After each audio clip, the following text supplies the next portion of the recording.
चलिए इस वीडियो में जानेंगे कि इंडिकेटर, सॉकेट, स्विच, रेगुलेटर किस प्रकार कार्य करते हैं और इस सब का कनेक्शन एक ही बोर्ड में हम किस प्रकार कर सकते हैं। तो चलिए इलेक्ट्रिकल पार्टों में इन सभी को एक एक बार समझ लेते हैं। पहले हम इंडिकेटर की बात करें। इंडिकेटर की बात करें तो इसमें तार जोड़ने के लिए दो पॉइंट होते हैं, जिसमें अगर न्यूट्रल और फेज की सप्लाई डायरेक्ट दे दी जाए तो ये कार्य करने लगते हैं। न्यूट्रल फेज का मतलब समझते हैं ना, कि जो वायरिंग में हमारे घर की वायरिंग होती है उसमें दो वायर प्रयोग में लिए जाते हैं। उनमें से एक वायर न्यूट्रल तथा दूसरा वायर फेज होता है।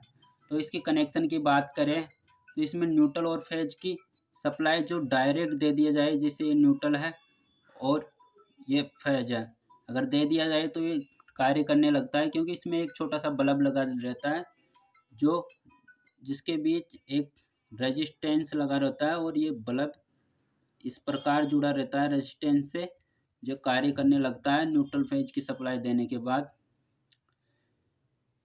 इस प्रकार इसका प्रयोग बोर्ड में इंडिकेट अर्थात संकेत के लिए किया जाता है कि बोर्ड में लाइट आ रही है नहीं आ रही है। उसके बाद हमारा सेकंड पार्ट है सॉकेट। सॉकेट इसलिए प्रयोग किया जाता है हमारे बोर्ड में कि हम इससे कुछ आउटपुट में कुछ उपकरण चला सके, जैसे कि फ्रिज, टीवी वगैरह होती है, जो आउटपुट में जो उपकरण लगे होते हैं वो चला सके। अब थर्ड पार्ट है हमारा स्विच। जैसे किसी उपकरण को ऑन ऑफ करने के लिए किसी डिवाइस की आवश्यकता होती है ना, उसलिए स्विच का प्रयोग किया जाता है। इससे इसका कनेक्शन सीरीज में किया जाता है। सीरीज का मतलब एक से इन तथा दूसरे से आउट करा लिया जाता है।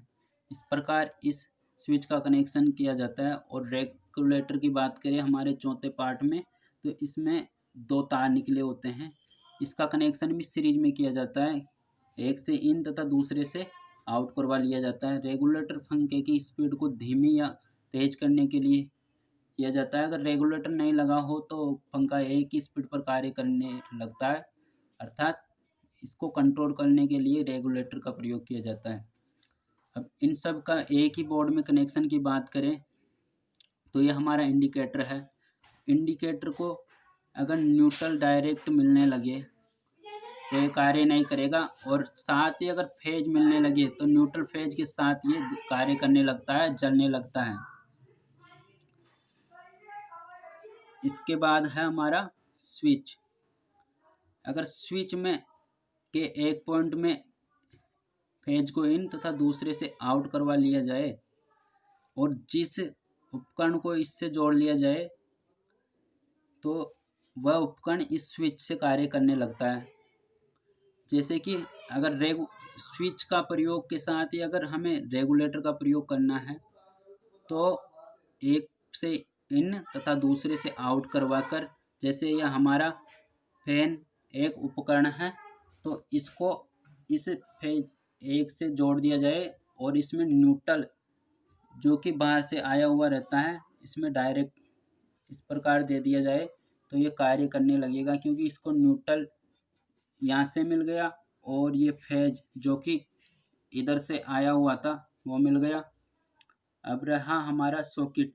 अगर सॉकेट को भी डायरेक्ट जो ये फेज आया हुआ है, फेज यहाँ से मिल जाए और न्यूट्रल जो कि यहाँ से आया हुआ था इस प्रकार मिल जाए तो ये भी कार्य करने लगता है। तो इस प्रकार हम इस बोर्ड की कनेक्शन की बात कर सकते हैं। इन सब का एक साथ इस प्रकार कनेक्शन किया जा सकता है।